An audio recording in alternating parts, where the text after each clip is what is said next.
اهلا بيكم حبايبي الحلوين محبين قناة فيفي تزاهر للطبخ. برحب بيكم على قناتنا المتواضعة. ان شاء الله يا رب الوصفات بتاعتنا كلها تكون بتعجبكم ونكون عند حسن ظنكم ان شاء الله رب العالمين. احنا النهاردة هنعمل مع بعض فيديو جميل جدا. هنعمل مع بعض التكينو او الديك الرومي. كتير مننا بصراحة بيشتكوا ان هو طعمه مش كويس وبيقولوا ما بيطلعش معانا حلو وبيبقى طعمه عامل زي الفراخ البيضة. لا بالعكس، على فكرة الرومي له طعم جميل جدا ومميز، بس الطريقة هي اللي بتفرق. اولا الرومي ما بيتسلقش، عشان لو اتسلق هيبقى زيه زي الفراخ، فاحنا مش هنسلقه. احنا هنعمله في الفرن بتتبيلة ان شاء الله تعجبكم، هتلاقوها طعم وريحة جميلة جدا. اتمنى ان شاء الله تجربوه وتقولوا رايكم فيها ايه. تمام. احنا اول حاجه معانا ديك رومي، الميزان اللي انتوا تحبوه طبعا على عدد الافراد اللي هتاكل منه. انا بغسله بنقعه بميه بملح وسكر، وفي عندي سر بقى اللي انا بعمل بيه اللي بغسل بيه الفراخ والبط والحمام والرومي وكل الحاجات دي. بنقع الحاجة في مية وملح وسكر، وبكون طحنة زعتر وروزمارينو، بطحنهم. ده برطمان عندي مطحون، بحط معلقة على طول في اي حاجة من دي انا بغسلها. فهتلاحظوا حتى معايا ان فيه بعض حتت صغيرة خالص، طبعا ما طلعتش كلها من الغسيل، هتلاقي حاجات خفيفة خالص من الزعتر. فاللي فيه ده يا جماعة مش زعتر، مش حاجة يعني، هو الديك ما شاء الله ريحته زي الفل. الطريقة دي بتاعة الغسيل بتخلي ريحته جميلة جدا جدا جدا. تعالوا بقى معانا عشان ما اطولش عليكم في الفيديو، نبتدي مع بعض على طول. احنا هنتبله من بالليل على بيات، وهنعمله بكرة الصبح ان شاء الله. المهم ان هو ياخد حقه في التتبيلة، مش اقل من 6 ساعات. لو حبيتوا تعملوه انا بقول لحضراتكم اهو لازم يتنقع كويس جدا. تمام. احنا بقى هنخش مع بعض على طول في المكونات عشان ما اطولش عليكم اكتر من كده. احنا معانا نص معلقه من الكبيره او معلقه صغيره جنزبيل، ومعانا حبهان مطحون ورشه جوز الطيب، ومعلقه صغيره فلفل اسود، والملح طبعا على حسب الاختيار، يعني حسب ما انتوا تحبوا. ومعانا قشر ليمونه، انا باخد القشر بس عشان القشر ده بيديله طعم مميز جدا، وبيديله ريحه وجميله ونكهه جميله جدا. معانا بصلتين 2 مفرومين، مش مفرومين جامد، انا ضربهم في الكبه. ومعانا معلقتين 2 زبده، وده سر برضو من الاسرار اللي بتخليه حلو. ومعانا علبه قشطه، بنا دي كوتشينا هنا يا بنات في ايطاليا، بنا دي كوتشينا او علبة قشطة.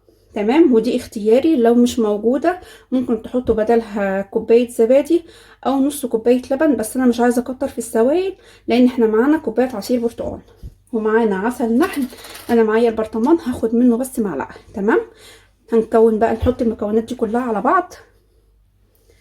بص حبايبي، احنا اول حاجة عشان قبل ما نقص ايدينا انا هاخد معلقة عسل، هحطها عندي في البرطمان في الطبق اللي هنحط فيه التتبيله على بعضها. بسم الله. انا ما شاء الله عندي الديك الرومي ما شاء الله حجمه كبير، ده 9 كيلو، فانا هحط معلقتين 2 عسل. تمام. وهنزل بكل المكونات اللي معانا، نحط بشر البرتقال الليمون والتوابل اللي معانا كلها، يا رب يكون واضح. ومعانا البصل. بسم الله. هنقلب كل ده على بعضه، وهنفضي عليه علبة القشطة.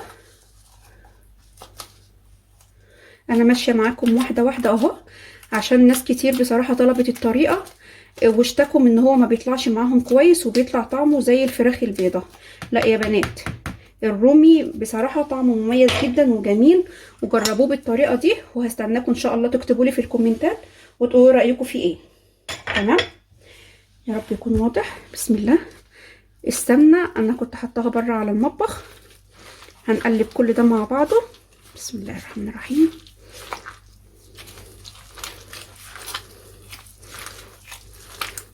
الريحة اصلا بتاعت التتبيلة خلاص هي طلعت معايا اصلا، يعني ما شاء الله طالعة جميلة جدا اهي.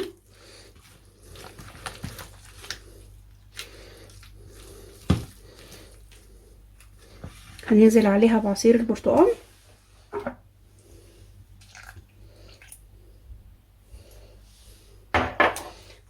انا كده عندي التتبيله كلها ما شاء الله جاهزه. ده كله بقى احنا هنشربه في قلب الديك الرومي. تمام. انا الديك الرومي مدخله ايدي من تحت الجلد كله. بصوا انا مدخله ايدي من تحت الجلد كله من هنا، ومفتحه كل اللحم ده بصبعي. يا رب يكون باين بس كده. واحنا هنسقيه كل التتبيله دي من جوه ومن تحت الجلد وكله، وهننقعه فيها. هوري لحضراتكم دلوقتي ان شاء الله. بصوا بقى حبايبي، احنا هنجيب الصاج اللي هننقعه فيه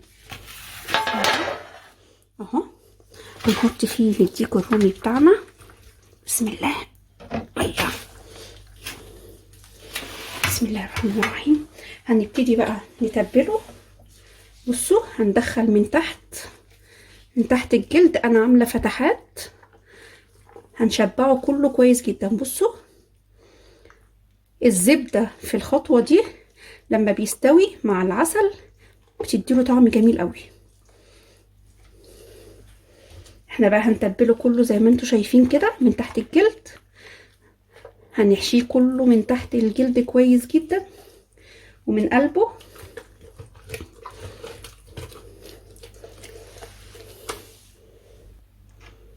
حبايبي انا تبلت الديك الرومي معانا كويس اهو. بصوا حشيته كله من جوه من تحت الجلد ما شاء الله، من بره بصوا ما شاء الله. انا تبلته كويس جدا جدا جدا.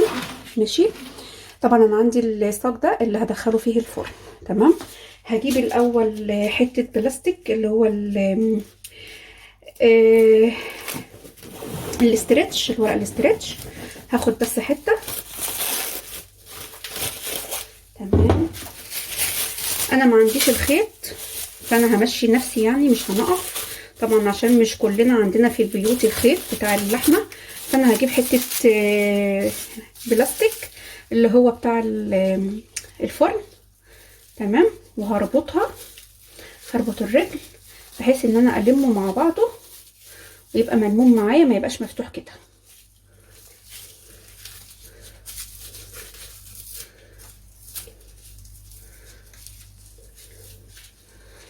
ثواني عشان انا بس مش ملكاه.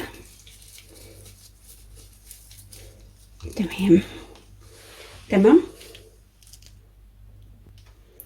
وبعدين هجيب ورق الزبده. طبعا انا بكرمشه كده عشان يبقى سهل معايا،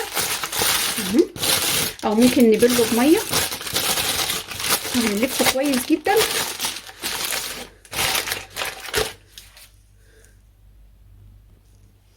اهو يا حبايبي انا حطيت ورق الفرن الاول، الورق الزبده، وبعدين هحط عليه الورق الالومنيوم بحيث ان هو يبقى مقفول كويس جدا. وكمان ده خطوه اساسيه لازم ان احنا نعملها، لان ورق الالومنيوم ما ينفعش ان هو يتحط منه مباشر على طول على الاكل، لازم يكون في عازل ما بينه. فطبعا الورق ده صحي وما شاء الله بيكون كويس جدا. انا كده هلفه كويس وهركنه في التتبيله، وان شاء الله لما احطه في الفرن هوريه لحضراتكم. حبايبي احنا الرومي عندنا اتبل كويس جدا، هندخله الفرن. التكينو الرومي بياخد في الفرن كل كيلو بياخد من نص ساعة ل40 دقيقة في الفرن. طبعا احنا محطنالوش مية، محطنالوش اي حاجة خالص. احنا هنعلي الفرن على اعلى درجة فيه 250، وهنحطه فيه لمدة نص ساعة على العالي. وبعد كده هنوطي الفرن 200 دقيقة، 200 درجة الحرارة بتاعته على 200، وهنسيبه. كل كيلو بياخد معانا من نص ساعة لساعة الا تلت. فانتوا احسبوا الكيلوهات اللي انتوا جايبينها وسيبوه عشان يطلع معاكم مستوي ويطلع كويس. ولما هيستوي ان شاء الله هنشيل من عليه الورق الفرن ده وهنسيبه يتحمر، وما اطلعه ان شاء الله هوريه لحضراتكم. حبايبي ده شكل الرومي بتاعنا بعد ما استوى. بصوا ما شاء الله حاجة جميلة جدا فوق الروعة بصراحة. طلع شكل وريحة وطعم بصراحة بيكون تحفة جدا. هو بعد ما استوى في الفرن احنا شلنا من عليه الورق الفويل وشلنا من عليه ورق الزبدة وسيبناه يتحمر في الفرن. بصوا طالع ما شاء الله جميل. والله الاضاءة بصراحة هي اللي ظالمة الحاجة عندي. بصوا اتمنى ان شاء الله تجربوه. ما تنسوش لو عجبكم الفيديو تعملوا لي لايك وشير للقناة. بحبكم جدا في الله.